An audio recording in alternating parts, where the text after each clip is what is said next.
Here's the age-old debate. Take the lane or sidewalk or greenway. For me, it depends on the traffic load.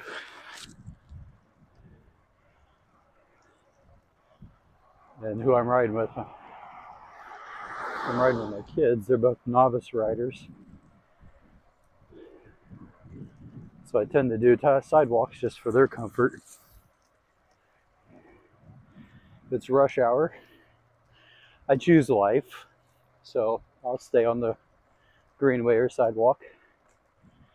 Right now, it's pretty light traffic, so middle of the lane it is. Hopefully this new microphone's working good. It'll be a lot better quality for you guys.